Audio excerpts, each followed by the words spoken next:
depuis le 30 août 2023. Contexte pour lequel notre parti s'était engagé à accompagner en tant que de besoin et en tant que de raison les ambitions affichées par le CTRI. Avec nos amis de la CNR, nous nous sommes attelés par nos propositions constructives à réaliser cet objectif. Et ce n'est pas faute d'avoir essayé. Pour restaurer les institutions détruites par le PDG et rendre sa dignité au peuple gabonais, le CTRI n'avait pas besoin de se jeter dans une situation embarrassante, consistant à faire du PDG un allié. C'est comme faire d'un pyromane un sapeur-pompier, du jamais vu sur terre.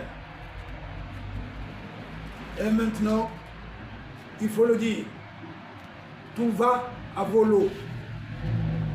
Au plan politique, économique, social et sécuritaire.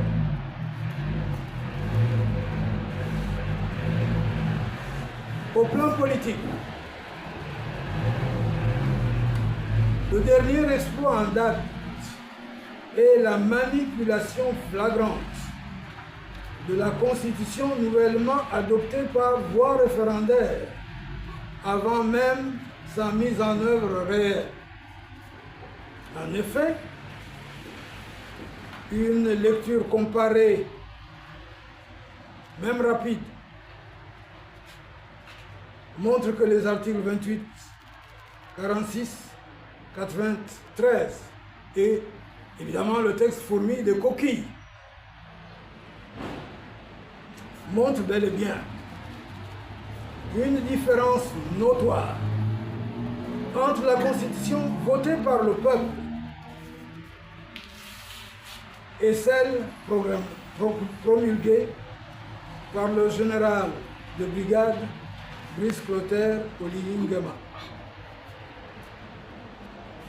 Ceux qui nous bassinaient les oreilles en évoquant l'intangibilité de cette Constitution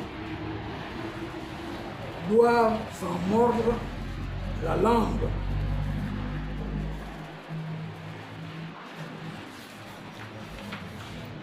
Au plan économique,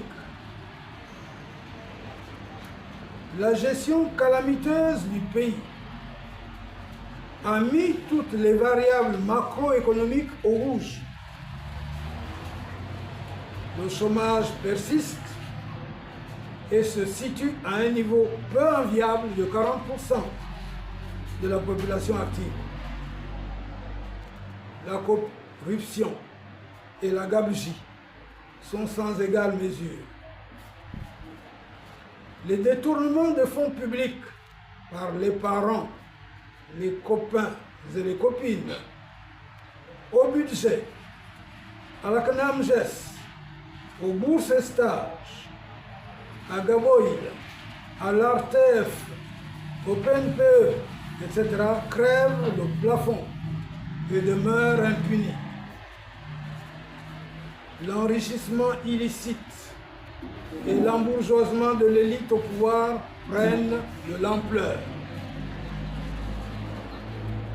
À l'instar de toute la région CEMAC, la dette du Gabon flambe, les réserves de change sont en deçà de la norme, les caisses sont vides et nous ne sommes pas à l'abri d'une énième dévaluation du franc CFA. En dépit des mesures d'ajustement prises par le gouvernement de transition pour lutter contre la vie chère, l'inflation sur les prix de produits de première nécessité demeure très élevée, compromettant le pouvoir d'achat des ménages, des Gabonais économiquement très faibles. Au plan social, la qualité de vie des Gabonais n'est guère reluisante. Pour exemple, alors que les prélèvements de cotisations des travailleurs sont systématiques, les prestations envers les usagers sont quant à elles régulièrement interrompues par les structures hospitalières et médicales pour défaut de paiement par la CNAMGES. Au plan sécuritaire,